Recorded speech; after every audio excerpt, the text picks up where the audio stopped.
In this week's video, we're checking out the Neewer NW-700, a condenser microphone with a cardioid pickup pattern.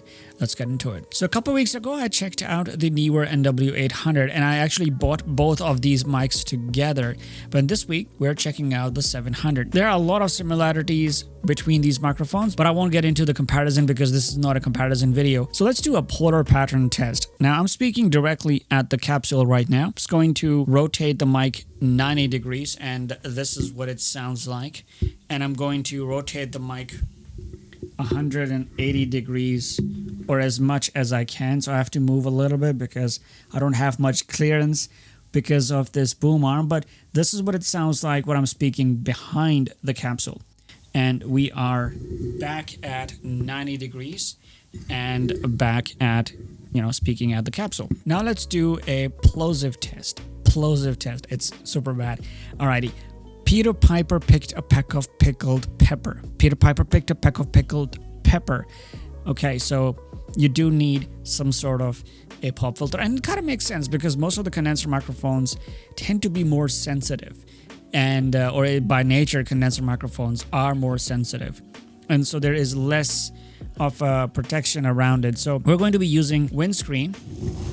So one of the things that you may have noticed is that once I put the windscreen on, the top end or the higher frequencies were cut off, or some of them were cut off. So it kind of adds a bit more warmth to the sound. It's a side effect to a windscreen regardless of what microphone you're using. But anyway, so this is what it sounds like with the windscreen, and I'm gonna do the same test again. Peter Piper picked a peck of pickled pepper. I think it is usable now in terms of when you're recording an audio, you have to use something like this. Alrighty, so the sound that you're listening to right now is still coming from the Neewer NW-700 going into the Rodecaster Pro 2, but I'm using this pop filter that came in the box. And now one of the things that was off screen, or I did record it, but I'm not going to be putting it in a video because it's going to be boring, is it took me a good few minutes to set the pop filter up, because this, even though it looks like you can adjust the pop filter any which way that you want, it doesn't have enough strength to stay put.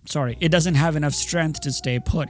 So once you're moving it, it kind of wants to recoil back into its original position, which is not a good thing. Visually, it looks like you can manipulate it however I can, but you cannot do that. Right now, the only reason why it stay put is because of some friction touching the actual shock mount right now, which is not good. So quality wise, in terms of the overall build quality of the ensemble, the things that came with the microphone, the accessories, I would give it a really low score. Another problem with the pop filter is that you cannot see me. So all this time, you have this gigantic pop filter right in front of my face. So it's going to be hard for you to make video content using a pop filter, even though it sounds much better because plosive wise, Peter Piper picked a peck of pickled pepper.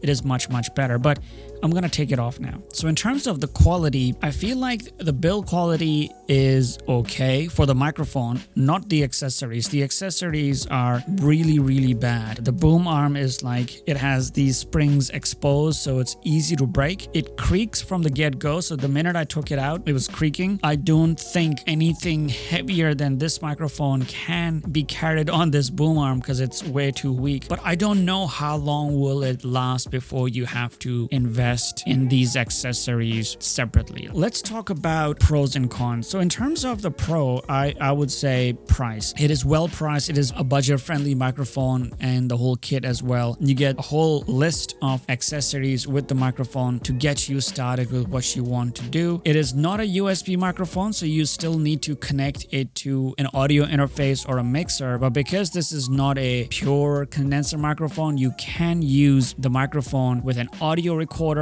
or a camera. So there are two different ways of powering and connecting this microphone.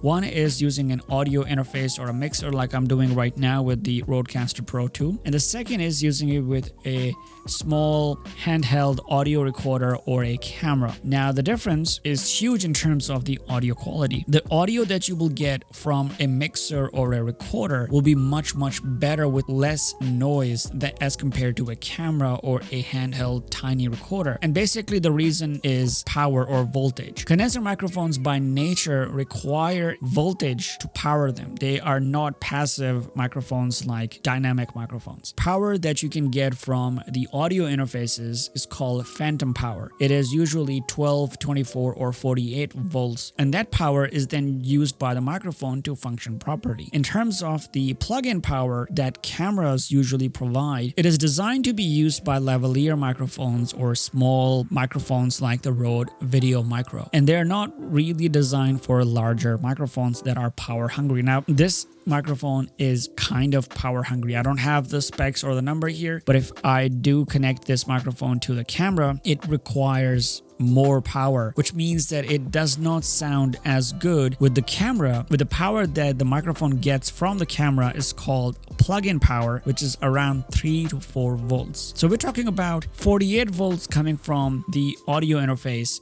versus 3 to 4 volts coming from the camera. Of course, the audio quality will be much better with the audio interface, but if you're in a pinch, 100% you can use it with just a camera. And I'm going to switch the mic to the camera right now. Alrighty, so the sound that you are listening to right now is coming from the Neewer NW-700, but instead of going into the Rodecaster Pro 2, it is now going straight into the camera, the Sony a6600, into the microphone jack using the provided XLR to TRS cable. And so this is what it sounds like. I have the audio level set to 12 in my camera just so that I can get good amount of audio coming in because it was way too quiet before. And I will be adjusting the audio levels in post just so that I can make sure that this portion of the video sounds the same as compared to when I had the microphone going into the Rodecaster Pro 2. I will also not be doing any post-processing in this portion of the video as well, just so that you can hear how it sounds like out of the box when I'm not using any fancy gear or equipment and it's going straight into the camera. So let's talk about the things that I like about this microphone. So first is the price. It is budget friendly, so that is one thing that I can say. Secondly, I'm gonna put the audio quality both in pro and con, because as I'm hearing